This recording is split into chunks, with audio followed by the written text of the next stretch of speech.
അസ്സലാമു അലൈക്കും വറഹ്മത്തുള്ളാഹി. അൽഹംദുലില്ലാ വസ്സലാത്തു വസ്സലാമു അലാ റസൂലില്ലാ വഅലാ ആലിഹി വഅസ്ഹാബിഹി അജ്മഈൻ. അമ്മാ ബഅദ്. സഹോദരങ്ങളെ, ആധുനികതയുടെയും യുക്തിയുടെയും പേരിൽ വിശുദ്ധ ഖുർആനിലൂടെയും പ്രവാചക വചനങ്ങളിലൂടെയും സ്ഥാപിതമായിട്ടുള്ള ഇസ്ലാമിൻ്റെ നിയമങ്ങളെ പരിഹസിക്കുകയും കളിയാക്കുകയും ചെയ്യുന്ന ആളുകളുണ്ട്. അപ്പോൾ അവർ ഇസ്ലാമിൻ്റെ ഭാഗത്ത് നിന്നുകൊണ്ടാണ് ഇത് ചെയ്യുന്നത്. ഞങ്ങളാണ് യഥാർത്ഥ മുസ്ലിങ്ങൾ, ഇസ്ലാമിലില്ലാത്ത ചില കാര്യങ്ങൾ, പുരോഹിതന്മാർ കടത്തിക്കൂട്ടിയ ചില കാര്യങ്ങൾ, അതാണ് ഞങ്ങൾ വിമർശിക്കുന്നത് എന്നാണ്. ഇത് യഥാർത്ഥത്തിൽ ഇന്നും ഇന്നലെയും തുടങ്ങിയ ഒരു കാര്യമല്ല. ആദ്യകാലം മുതൽ തന്നെ തങ്ങളുടെ കേവല ബുദ്ധിയുടെ അടിസ്ഥാനത്തിൽ ഇസ്ലാമിക നിയമങ്ങളെ ചോദ്യം ചെയ്യുന്ന പ്രവണത എക്കാലത്തും ഉണ്ടായിട്ടുണ്ട്. അതിൻ്റെ തുടർച്ചകളാണിത് എന്ന് വേണമെങ്കിൽ നമുക്ക് പറയാൻ പറ്റും. കാരണം ഇത്തരം കാര്യങ്ങളിൽ ഇന്ന് ഏറ്റവും അധികം പ്രഭാഷണങ്ങളും ക്ലിപ്പുകളും ഇറക്കിക്കൊണ്ടിരിക്കുന്ന വ്യക്തിയാണ് ചേകനൂർ മൗലവിയുടെ ചരമവാർഷികത്തിലെ മുഖ്യ പ്രഭാഷണം നടത്തുന്നത്.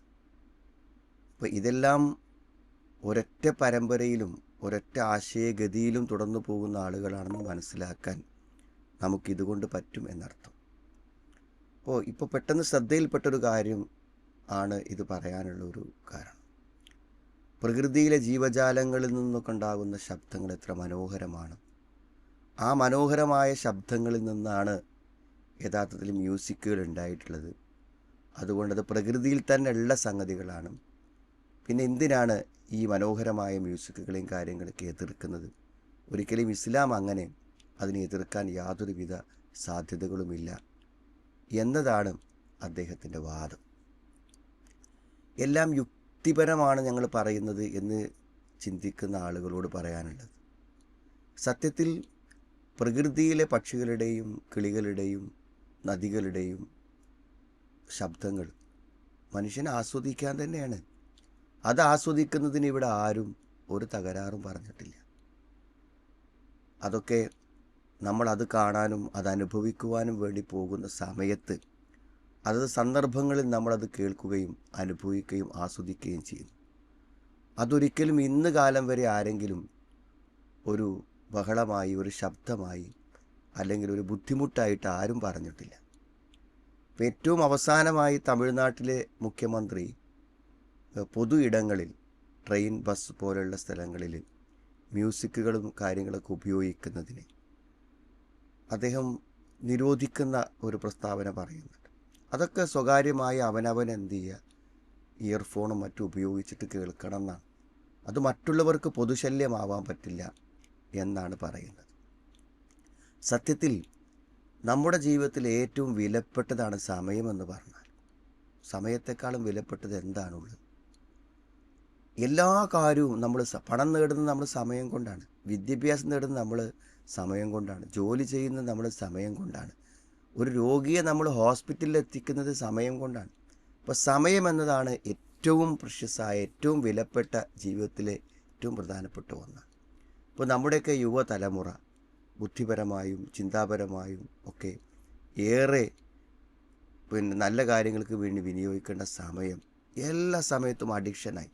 ഇപ്പോൾ നമ്മൾ പൊതുവേ അതിഥി തൊഴിലാളികളായ ആളുകളെയൊക്കെ നിരീക്ഷ കാണാൻ പറ്റും. അവരൊക്കെ വെറും ഈ ഭക്ഷണം കഴിക്കുക, അതേപോലെ തന്നെ ഈ പാട്ട് കേൾക്കുക, ഈ മ്യൂസിക് കേൾക്കുക, അതാണ് അവരുടെ സ്ഥിരമായിട്ടുള്ള ഒരു കാര്യം. ഇപ്പോൾ സത്യത്തിൽ എത്ര വിലപ്പെട്ട സമയമാണ് ചിലവഴിക്കുന്നത്. ഇപ്പോൾ സമയത്തിന് മൂല്യം കൽപ്പിക്കുന്ന ആളുകളെ സംബന്ധിച്ചിടത്തോളം യാതൊരു പ്രയോജനം ലഭിക്കാത്ത ഒരു 4-5 മണിക്കൂർ ഇത് കേട്ടാൽ അതിന് എന്ത് പ്രയോജനം ലഭിക്കുന്നത്? ഒരു പുസ്തകം വായിച്ചാൽ, അതല്ലെങ്കിൽ നമ്മൾ കുറച്ച് സമയം നമ്മുടെ ഫോണിൽ സെർച്ച് ചെയ്താൽ നമുക്ക് എന്തെല്ലാം മനസ്സിലാക്കാൻ പറ്റും. അപ്പോൾ വെറുതെ നമ്മുടെ സമയം നഷ്ടപ്പെടുത്തി കളയുന്ന ഈ കാര്യങ്ങളെ പിന്നെ ഒമിനാസിമ യഷ്തരി ലഹുവൽ ഹദീസ് ലിഉലില്ലാൻ സബീലില്ല, ലഹുവൽ ഹദീസ്, വിനോദ വർത്തമാനങ്ങളെ വിലക്ക് വാങ്ങുന്നവരുണ്ട്. യാതൊരു പ്രയോജനവും മനുഷ്യനില്ലാത്ത കാര്യങ്ങളാകുന്ന നിരോധിക്കുന്നത്.